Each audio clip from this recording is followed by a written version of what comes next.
Kutukan dari hutan gelap. Desa Sukamukti berdiri di tepi sebuah hutan lebat yang penuh misteri. Penduduknya hidup sederhana, menggantungkan nasib pada sawah dan ladang yang subur. Namun, di balik kedamaian itu, ada rahasia gelap yang membayangi mereka. Mbah Karsa, seorang lelaki tua yang tinggal di dalam hutan, adalah tokoh yang kerap menjadi bahan perbincangan. Orang-orang menyebutnya sebagai dukun sakti yang memiliki kekuatan santet paling mematikan. Konon, siapapun yang mencoba mengusiknya akan berakhir tragis. Gubuk kayu tua yang ia tinggali berada jauh di dalam hutan, tersembunyi di balik pepohonan rimbun. Tak seorang pun berani mendekat, meskipun rasa penasaran kerap mengusik. Kehadirannya seperti bayang-bayang gelap yang menyelimuti desa, membuat penduduk selalu waspada dan takut. Suatu malam, kesunyian desa Sukamukti pecah oleh jeritan histeris dari rumah Pak Karjo. Tetangga yang datang mendapati tubuhnya tergeletak di lantai dengan kondisi mengerikan.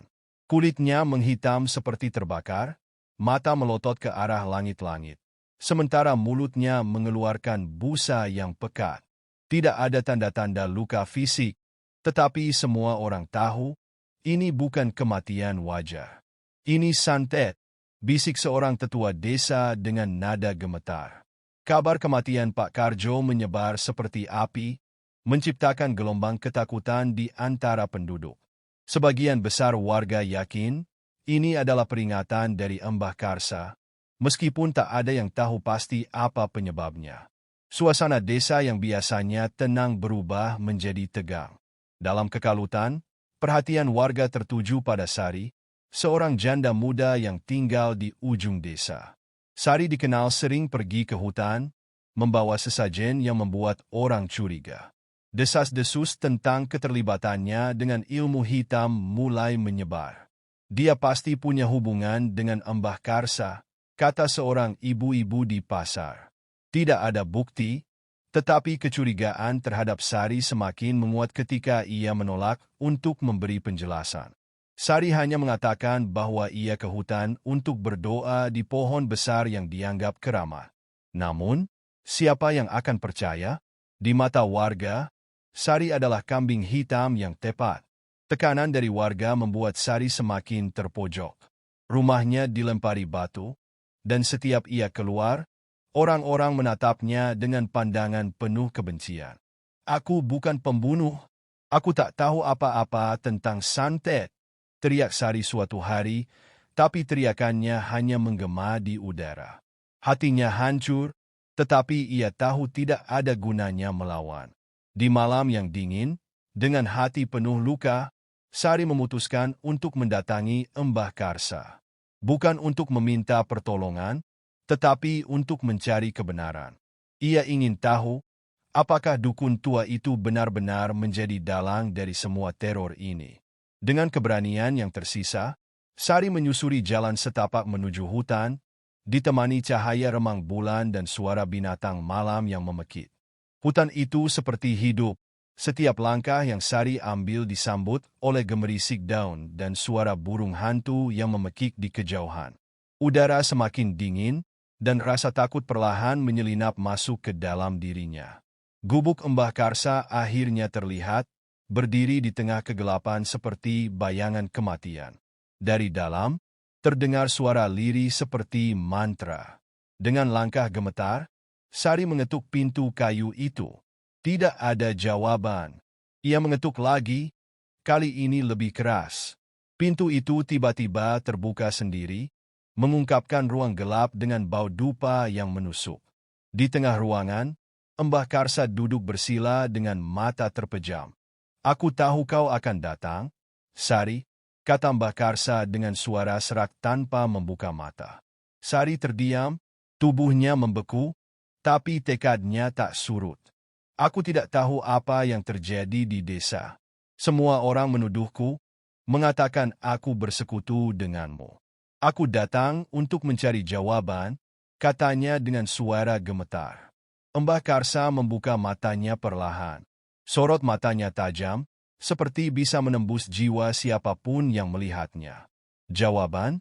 Tidak ada yang gratis di dunia ini, Sari, ujarnya sambil tersenyum samar. Tangan keriputnya menunjuk ke sudut ruangan, tempat sebuah kendi tua berlumut diletakkan. Isi kendi itu akan memberimu kekuatan untuk melawan ketidakadilanmu. Tapi ingat, setiap kekuatan punya harga yang harus dibayar, katanya penuh misteri. Sari menelan ludah. Ia tahu, keputusan ini akan mengubah segalanya, tetapi ia tidak punya pilihan lain. Mbah Karsa mulai membaca mantra, sementara Sari memegang kendi itu dengan tangan bergetar. Suara mantra itu seperti bisikan angin yang berputar di sekelilingnya. Udara menjadi berat, dan ruangan dipenuhi oleh aroma bunga yang menyengat. Tiba-tiba, Sari merasa tubuhnya diselimuti panas yang luar biasa, seolah ada sesuatu yang masuk ke dalam dirinya. Ia jatuh terduduk, mencoba memahami apa yang baru saja terjadi. Kau sekarang membawa kekuatan mereka yang tak terlihat. Gunakan dengan bijak, kata Mbah Karsa dengan nada tegas.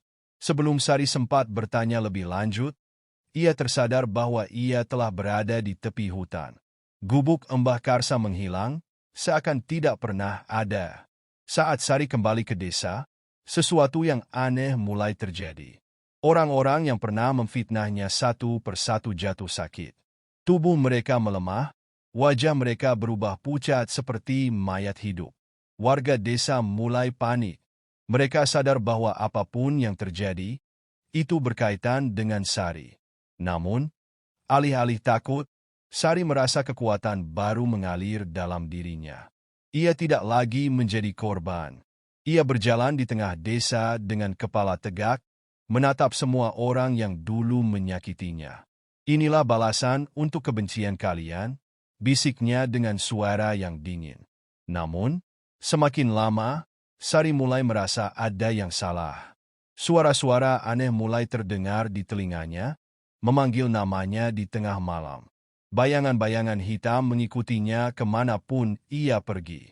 Tubuhnya semakin lemah, dan ia sering bermimpi buruk tentang kendi yang ia bawa dari rumah Mbah Karsa. Dalam mimpinya, kendi itu pecah, dan dari dalamnya keluar ular-ular hitam yang melilit tubuhnya. Aku tidak menginginkan ini. Aku hanya ingin keadilan, teriak Sari di tengah malam, tetapi suaranya hanya memantul di dinding kamarnya. Suatu malam, dalam keputusasaan, Sari kembali ke hutan untuk mencari Mbah Karsa. Ia ingin mengembalikan kekuatan itu, apapun harganya. Namun, saat ia sampai di tempat yang dulu ia temui dukun tua itu, gubuk itu telah lenyap tanpa jejak. Sebagai gantinya, ia menemukan kendi yang retak, tergeletak di tengah lingkaran bunga layu. Dari dalam kendi itu terdengar suara tawa yang menyeramkan. Sari menyadari, ia telah masuk ke dalam permainan gelap yang tak bisa ia menangkan. Dengan tubuh gemetar, ia berlutut di tanah, memohon ampunan pada kekuatan yang tak ia pahami. Namun, malam itu, tidak ada jawaban, hanya suara angin yang berbisik di telinganya. Semua yang kau lakukan ada harganya, Sari.